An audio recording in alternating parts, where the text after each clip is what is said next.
à tous et bienvenue sur ma chaîne de Tribulation littéraire. Aujourd'hui je vous retrouve pour un nouvel update lecture et j'ai beaucoup de lectures à vous présenter parce que cet été j'ai énormément lu et comme vous avez dû le remarquer sur la chaîne, je n'ai pas du tout filmé de vidéo, donc il va falloir se rattraper petit à petit.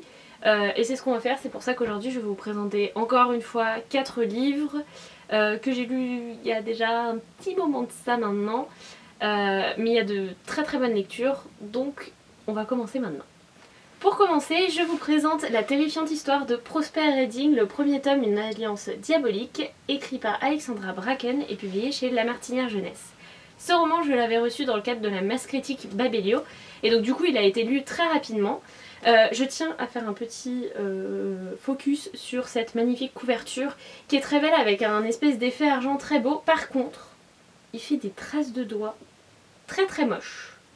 Et c'est le truc qui m'a un peu embêtée pendant toute ma lecture parce que j'avais qu'une envie, c'était d'essuyer avec un chiffon la couverture du livre à chaque fois que je le prenais dans les mains.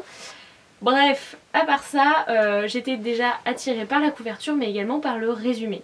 Donc ici on a un jeune garçon qui en fait vit avec un démon à l'intérieur de lui et va être, pour cette raison, chassé par sa famille qui va vouloir le tuer parce que ce démon ne veut qu'une chose, c'est la perte et la mort dans d'atroces souffrances de l'ensemble de sa famille. Donc il est un petit peu, si vous voyez, tiraillé entre deux mondes, hein, entre sa famille qui veut quand même le buter et le démon qui finalement veut bien qu'il vive mais veut quand même buter le reste de sa famille. Bref, en fait il s'agit d'un roman ici jeunesse fantastique où en fait on va se situer dans notre monde actuel mais où on va avoir des petits éléments magiques un petit peu par-ci par-là. La première chose que je veux dire par rapport à cette histoire, c'est que ça a été très prenant. Je vous avoue que j'avais un petit peu peur que ce soit trop jeunesse pour moi et en fait les pages se tournaient vraiment toutes seules et il y a un rythme qui se crée et on s'attache très facilement au personnage. Bref, il y a tout un tas de choses qui font qu'en fait on lâche plus sa lecture. Et si je me souviens bien, parce que ça fait un moment que je l'ai lu maintenant, quand je l'ai fini, je voulais juste plus le lâcher jusqu'à savoir où on allait en venir. Je vous parlais de personnages attachants et c'est vrai que Prosper, au début on le trouve un petit peu naïf, un petit peu gamin qui chouine et en fait très vite on s'attache à lui parce que voilà, il est tiraillé, il n'a pas forcément une vie évidente mais il va essayer de se tirer de cette situation à peu près inextricable. Et voilà, on a trop envie d'être avec lui, on a trop envie de l'aider, de savoir ce qui va lui arriver. Et ça fait que il y a eu un certain attachement dans ce roman. En plus, ce roman m'a fait penser à beaucoup d'autres qui pourraient, entre guillemets, être dans le même style. Par exemple, il m'a fait beaucoup penser à l'apprenti, à l'épouvanteur, tout simplement. Notamment Prosper, qui se retrouve dans un monde qu'il n'avait pas dans un monde magique, entre guillemets, qu'il n'avait pas forcément en tête, qu'il pensait pas forcément réel. Et voilà, il m'a fait un petit peu penser au premier tome de l'épouvanteur dans ce sens. Il m'a également, ce livre m'a également fait penser à l'amulette de Sarmacandre que j'ai lu il y a des années de ça, parce que on a un humour du démon qui est le plus présent dans cette histoire, qui est juste génial en fait. Il est boudeur, il est embêtant, il est chiant, il est méchant, mais il nous fait rire. Et du coup ça dédramatise énormément la situation, ce qui fait que c'est un roman beaucoup plus complexe que ce qu'il en a l'air. En bref, il s'agit vraiment d'une excellente lecture que je vous recommande vivement, notamment pour la période d'Halloween, parce que ça fait un peu peur, parce que c'est drôle et que c'est un grand mélange de beaucoup de choses, et que ça change finalement de ce qu'on peut avoir l'habitude de voir, notamment en jeunesse.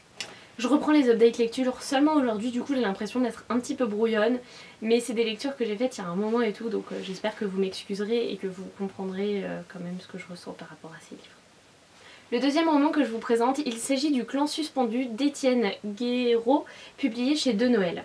Alors ça c'est un livre que j'avais acheté en brocante mais il y a hyper longtemps et quand j'étais très jeune.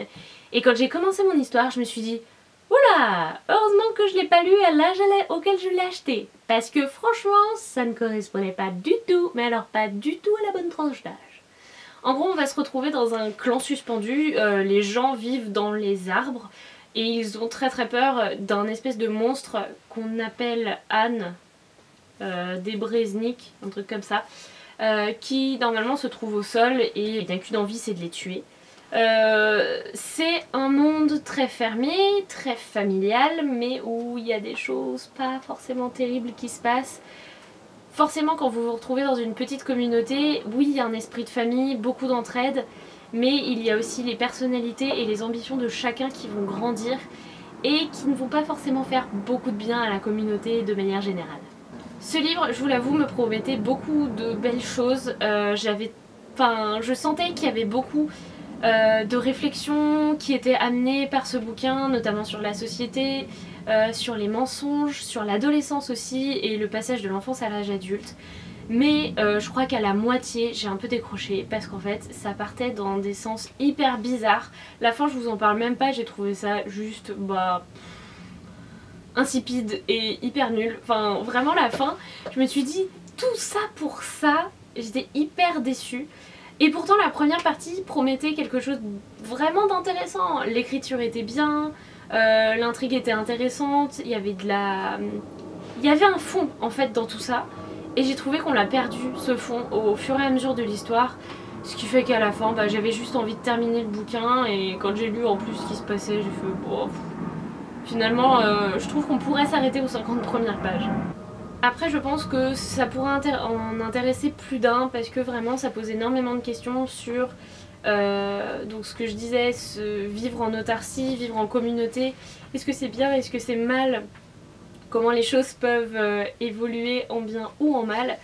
Ça pose beaucoup de questions, des questions aussi de société parce qu'en fait on se rend compte que c'est une société qui n'est pas complètement déconnectée de notre propre réalité. Mais franchement, moi j'ai été déçue de la fin.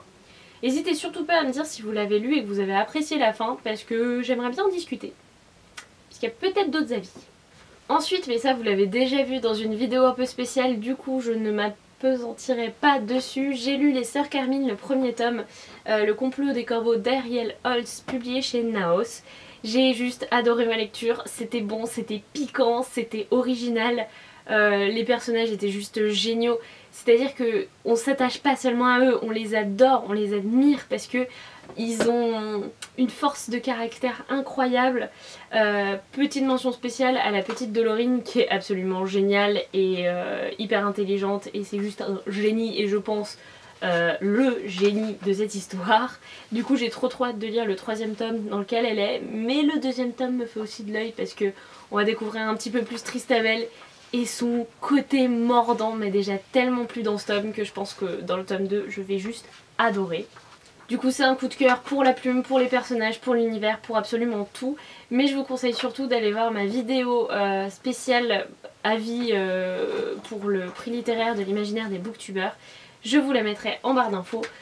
Et vous verrez que je décris encore avec un peu plus de détails cette histoire et mon coup de cœur. En tout cas je vous le conseille énormément. C'est... Ah, je peux pas dire que c'est la meilleure lecture de tout cet update lecture parce que vous allez voir après. Il y a du level aussi. Mais c'est une super lecture et je peux que vous la recommander.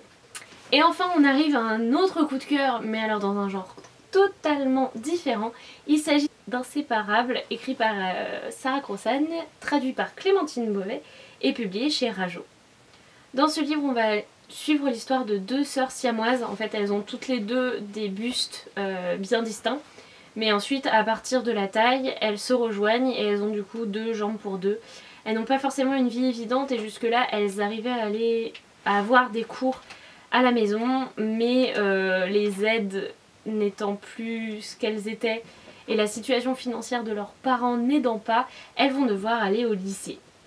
Et aller au lycée, c'est-à-dire être balancées dans la cage au lion, être regardées sans cesse, et ça ne va pas forcément être évident pour ces deux sœurs. Alors déjà, ce qu'il faut dire aussi sur cette histoire, c'est qu'en fait tout est écrit en vers libre. J'avais déjà lu un roman de ce style, il s'agit de Songe à la douceur qui était écrit par Clémentine Beauvais et j'avais adoré son style et encore une fois rien à dire. Le côté vers libre donne une poésie de l'air et une certaine légèreté à toute cette histoire qui est hyper bienvenue et qui est juste superbe. On se délecte de chaque mot, de chaque phrase et des mots du quotidien deviennent de vrais poèmes. Je pourrais même m'arrêter là en vous disant que c'est juste une écriture et un style et une poésie qu'il faut découvrir parce que c'est absolument sublime, que c'est magique, que ça nous transporte et que ça nous transcende. Mais je ne vais pas m'arrêter là parce qu'il y a d'autres éléments hyper intéressants dans cette histoire et notamment le développement de l'amour. L'amour entre sœurs, l'amour aussi envers quelqu'un d'autre parce que bien sûr aller au lycée ce n'est pas seulement découvrir d'autres personnes et être des monstres de foire. Tippi et Grace vont aussi se faire des amis et peut-être même tomber amoureuses alors que leurs conditions les en empêchent absolument. Donc l'écriture est géniale, le thème de l'amour est absolument sublimé dans ce roman. Et je tiens aussi à donner une petite mention spéciale aux personnages de cette histoire. Non seulement Grace et Tippi, mais aussi tous ceux qui gravitent autour d'elle, parce que leurs parents n'ont pas forcément la vie facile. Leur petite sœur qu'elle surnomme Dragon n'a pas non plus une vie très facile, coincée avec ses deux sœurs qui sont un peu étranges et qui font sans cesse l'objet des inquiétudes de leurs parents. On a aussi leur grand-mère qui est assez rigolote et que j'ai beaucoup appréciée, leurs amis qui sont là et qui les soutiennent quoi qu'il arrive. Et tout ça fait que c'est un mélange absolument magnifique et on a plus d'une fois les larmes aux yeux de lire autant de beauté et autant d'amour. Voilà, c'est le deuxième coup de cœur de cette update lecture. Les deux sont très différents, je veux dire les sœurs Carmine étaient lui drôles, mordants et tout ça, mais celui-là est juste beau, il est juste magnifique, on en sort vraiment chamboulé avec des questions plein la tête sur voilà, des questions comme l'amour, l'amitié et surtout l'amour entre deux sœurs qu'on pourra jamais comprendre tout à fait. Je veux dire que Grace et Tippi en fait dans leur condition qui n'est absolument pas facile ne se détestent pas pour autant, elles ont créé un lien qui est absolument unique et qu'on ne pourra jamais appréhender nous-mêmes parce qu'on ne l'a jamais vécu et j'ai trouvé ça, ce message absolument splendide et juste pour ça il faut absolument découvrir ce livre. Voilà mes petits loups, c'est tout pour cette update lecture, j'espère qu'il vous aura plu. Vous l'aurez compris, il y a vraiment deux lectures que je vous recommande très vivement. Une petite déception et un autre que je vous recommande notamment pour Halloween. En tout cas, vous avez du choix. Maintenant, dites-moi en commentaire si vous avez lu certains de ces livres, si je vous ai donné envie de les lire. Ou si vous avez d'autres lectures à me conseiller. On sait jamais. Sur ce, il est temps de vous refermer cette vidéo. J'espère qu'elle vous aura plu. N'hésitez pas à mettre un petit pouce bleu ou à vous abonner à la chaîne si c'est le cas. Et maintenant, je n'ai plus qu'à vous souhaiter d'excellentes lectures et je vous dis à très bientôt. Salut les petits loups!